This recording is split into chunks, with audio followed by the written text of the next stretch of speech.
Today on Judge Faith, slum landlord or deadbeat tenant? Everything for the most part was just dirty. The blinds were dirty, the vents weren't cleaned, things that usually you have to do upon your move out. Had you had someone come in and professionally clean the unit before, prior to her moving in? I did, yes. Okay. The guy got out there as soon as he possibly could. It took 90 days.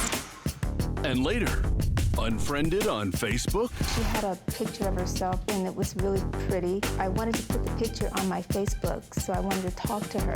Why would you want to put a picture on Facebook of someone else and say that it was you?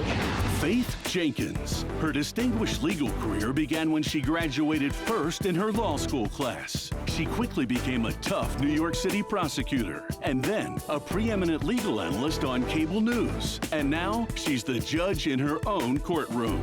Her cases are real and her rulings are final. She is Judge Faith.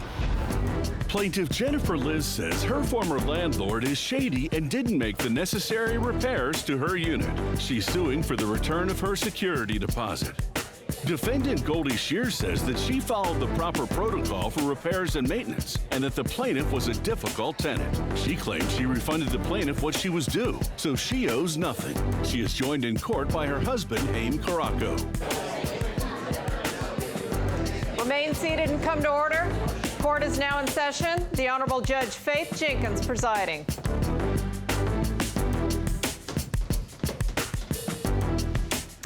Your Honor, this case is Liz versus Shear. Thank you, Barbara. Jennifer Liz? Correct. You are suing the defendant Goldie Shear?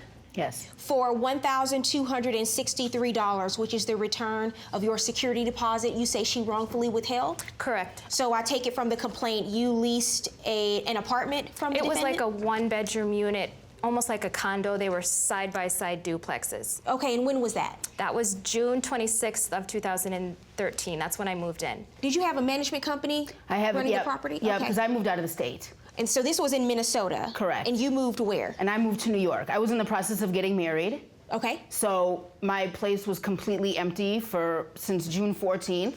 I got married June 23rd, and I had to have a management company manage my unit because I no longer lived in the state. So you move in. Correct. The place was really dirty. I actually had to clean the place before I moved my things in. And that's also been documented on the move-in sheet, showing that everything was dirty, the blinds were dirty, everything was dirty.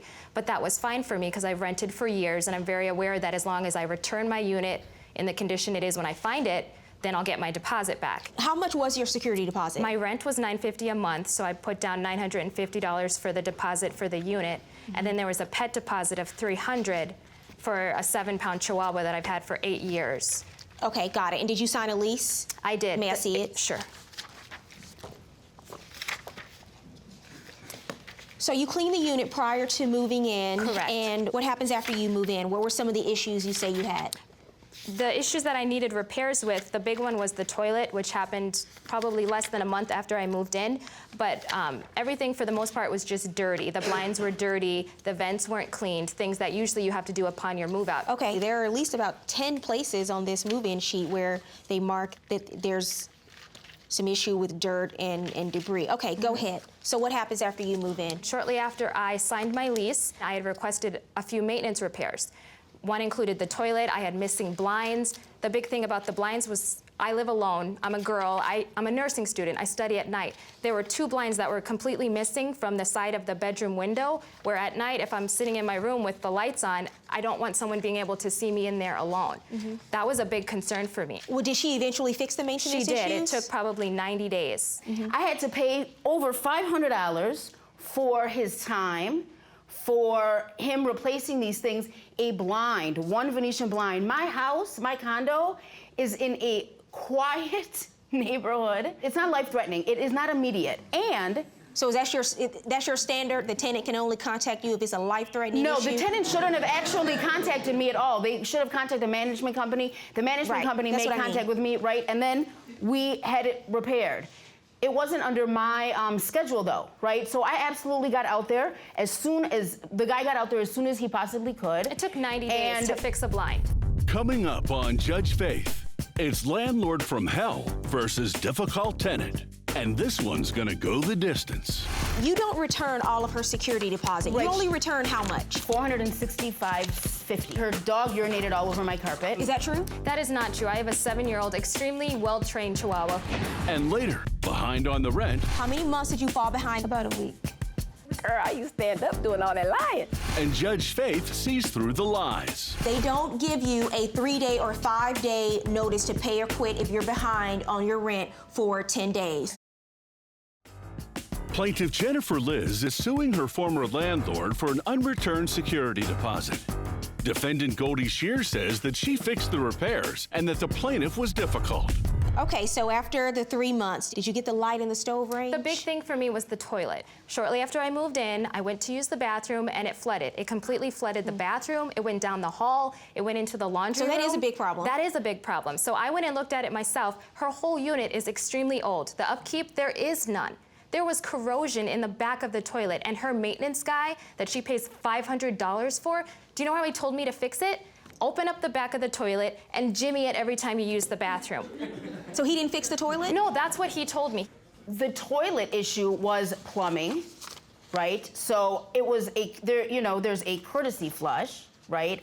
Absolutely, and she. So not only do things have to be life-threatening for her to make a report to you. No, that's not what I'm saying. All I'm saying is But that she has to make use of the courtesy flush. No, what I'm saying is this. Yes. That's exactly what she's saying. What I'm saying is this, is that all of her things were absolutely taken care of. I have an email copy here that I sent to the third party. It's dated September 2nd, and it says that I'm going to be filling out another request about the toilet because at this point, the jimmying was not working. You'd been in the apartment for almost 2 months at that point, right? Okay. Correct. What happened next? I'm sitting in my living room and I start to notice condensation and darkness coming on the walls, and it was a mold issue that ended up happening. But all they came to do was use a topical type of microbial solution to get rid of surface mold. That is totally not true. The mold was actually inside the wall due to lack of insulation, and I live in an association. So my responsibility is everything from the inside of the walls. My association had a restoration company come out to the unit, put insulation inside the wall, and then wanted to put a fan inside and keep the place dry.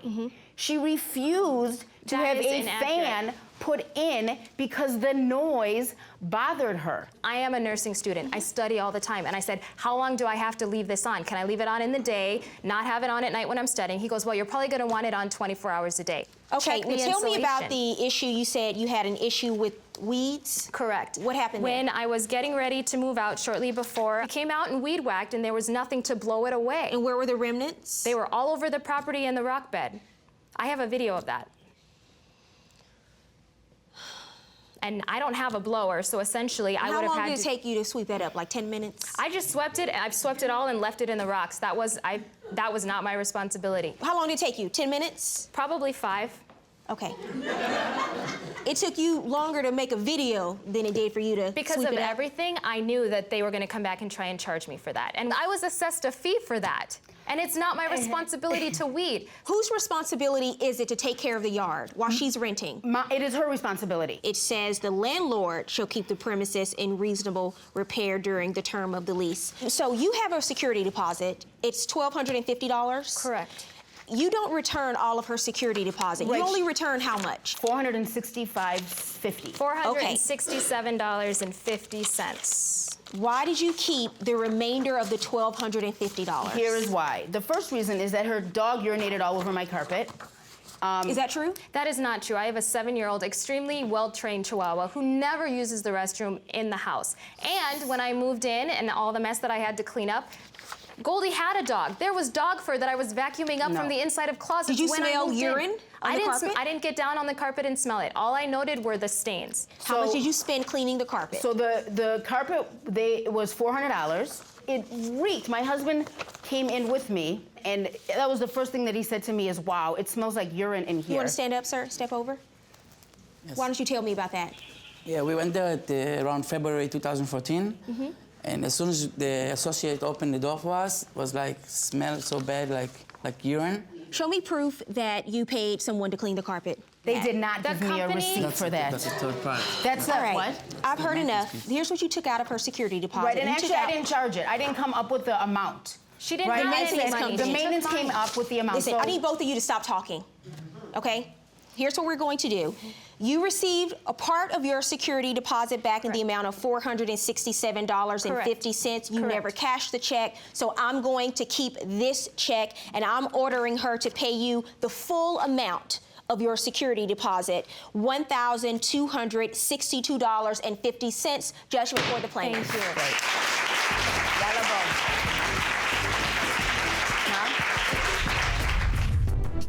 Plaintiff Deyvette Johnson says the defendant only gave her 3 days' notice to move and then changed the locks. She's suing for an illegal eviction, return of property, and pain and suffering. She is joined in court by her father-in-law, Peter ROUSSELL. Defendant Jade Courtney is countersuing for back rent, repairs, damages, and fees related to the eviction. Deyvette Johnson? Yes. You are suing the defendant, Jade Courtney, for $5,000 for an illegal eviction, return of property, and pain and suffering. Yes. Specifically, you're suing for a $2,700 wedding ring Yes. and $300 refrigerator in addition to pain and suffering. Yes. And Ms. Johnson, I understand that you brought a witness here with you today, Peter ROUSSELL? ROUSSELL. ROUSSELL? Yes, ma'am. How are you related to Ms. Johnson, sir? I'm the father-in-law. Okay. You are countersuing, ma'am, for $6,100 for back rent and a number of related charges related to the eviction? Yes. Okay, we'll start with you, Ms. Johnson. Tell me, when did you first start leasing from the defendant? What month and year? November 2012. Okay, and how did that come about? I met her in a Metro PCS office, and we're paying the bill, and she had a picture of herself on the counter. I didn't know it was a picture of her. She had a picture, and it was really pretty, and I wanted to put the picture on my Facebook, so I wanted to talk to her. And she said... You wanted to put the picture on your Facebook page? Yes. What was the reason for that? Because it was really pretty. She had all the makeup on, and she had the wig, everything. She looked really pretty, and I thought I could put it and say that's me. Why would you want to put a picture on Facebook of someone else and say that it was you? Because I don't do well with makeup as well. The lies are flying. Do you know why your daughter-in-law moved out of her house into this apartment at that particular time? We started remodeling the house. I don't know what story they concocted, but he's failing to mention that he owns apartments and didn't give her one. And it might be because he filed an eviction against her. And Judge Faith finds the truth. What you failed to mention conveniently was the fact that you evicted her and your son from that home. Plaintiff Deyvette Johnson says the defendant only gave her 3 days' notice to move and then changed the locks. She's suing for an illegal eviction, return of property, and pain and suffering. Defendant Jade Courtney is countersuing for back rent, repairs, damages, and fees related to the eviction. So she and I are talking, and she says, well, oh, wow, maybe this is really the Lord because you can, help me because I'm a Christian. Sometimes people play on that, but, you can help me. I'm like, why? What's going on? She doesn't say the words, but she alludes to the fact that she's in a domestic violence situation. She needs to get out. She needs to get away. She needs help. But I'm thinking, okay, good. You can come stay at my place while I'm gone, and then that way, we can work it out like that. Okay, so were you under a lease? Yes, a month to month. Month to month, okay. And what month and year is this? Maybe October or November 2012. And when did she move in? December 2012, beginning of January. Okay, and you say that conversation didn't take place like that? None, no, it didn't. She said, nobody wants my apartment. I said, I'll take it. So you move in and start subleasing. Is there a written agreement between the two of you? No. No written agreement. What's No. the verbal agreement? She's supposed to pay $850 a month and the utilities. And that was the agreement. Who is she supposed to pay that money to? To me, so that I could pay the landlord. You move in what month, ma'am? November 16th. You stayed in the apartment for a year? Yes. Who else lived with you? My daughter. Where was your husband at this time? He's working, so he's out of state most of the time. Okay, and you're the father-in-law, sir? Yes. Do you know why your daughter-in-law moved out of her house into this apartment at that particular time? Yes, because we were remodeling. I'm a general contractor. We started remodeling the house. He's failing to mention that he owns apartments and didn't give her one. And it might be because he filed an eviction against her. I had to go look it up in court records because I got the case number and everything. He filed an unlawful detainer eviction against her and his own son. So maybe that's why they didn't rent to her. Is that Because true, now, sir? I didn't know this at the time. I found this, but you did file it because this is the case number right here. Yes, I did because I had to It needed remodel. to be referred. But you don't have to file an eviction. So you had to evict, you had to file a notice of eviction against her? I had to evict her and my son in order to take and remodel it. Do you own other apartments in Yes, the area? ma'am. Okay, and But is they there were any all particular? filled. Okay. They were completely filled. My tenants where the apartments I own, they don't move. They either die or something like that. I don't have anybody leave. And now, Judge Faith rules. I just want to be clear about something because when I asked you about why she was moving from the home into an apartment, I asked you if you knew anything about it. You said because you were remodeling. What you failed to mention conveniently was the fact that you evicted her and your son from that home. Tell me about this eviction, ma'am. Your agreement with her was to pay her $850 a month. Yes. At some point, you fall behind on paying the rent, correct? I told her I needed a couple of weeks. How many months did you fall behind on the rent? About a week. Okay, you Girl, you stand up doing all that lying. received a 5-day pay or quit notice on the door of the apartment, right? Yes. And it's your testimony that you were only behind on your rent for 1 week before you received that notice. The rent's due on the 3rd, so I guess that would be like 10 days if it were. But I kept Okay, the so rent. I'm just letting you know, they don't give you a 3-day or 5-day notice to pay or quit if you're behind on your rent for 10 days. That's right. How many days she did. behind was she on paying the rent? She was total 3 months behind. Okay. She's just So, lying. At some point, do you go over to the apartment and take her things out and move them out? Yes. Okay, when did you do that? July the 16th or 17th. What do you do? I put it in boxes and bags, and I'm just start loading it up. While we're in there, we find, you know, paraphernalia, we find forged documents, all kind of stuff. So I start loading up all of her things. Let me just tell you now, that is what you call resorting to self-help, and it is illegal. So that was an illegal eviction that you conducted. Okay.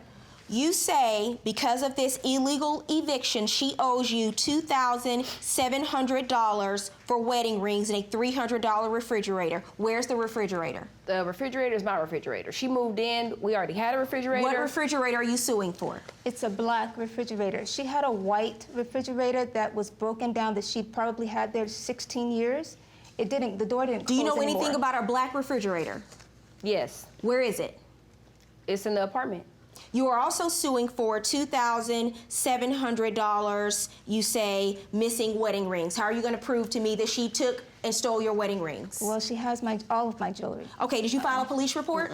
Well, I went to the police report. I went to the police, and they said, she told the police when they came. Did you file a police report for the wedding rings? They said. Okay, they no, said you that didn't. The Here's what officers happened. threw her out I know. 'cause she tried I don't need to to hear commit a anymore. theft in front of I don't the need to hear police. anymore. You're only suing for 2 things: a refrigerator and wedding rings. Here's what we're going to do on your counterclaim. Because you conducted an illegal eviction, I cannot award you back rent. Okay. Because you resorted to self-help, you have now taken that out of my hands. I can't Okay. award you back rent and all the other things you're asking for. Had you gone to court and done this properly, you could have sued her for back rent. As for your claim for $300 refrigerator and $2,700 wedding rings, I'm ordering her to pay you $300 for the refrigerator. The rest of your claim is dismissed. Judgment for the plaintiff, $300. If you or someone you know has a dispute, don't take the law into your own hands. Let Judge Faith rule on it for you. To submit your case, go to judgefaith.com and tell us your story. See you in court.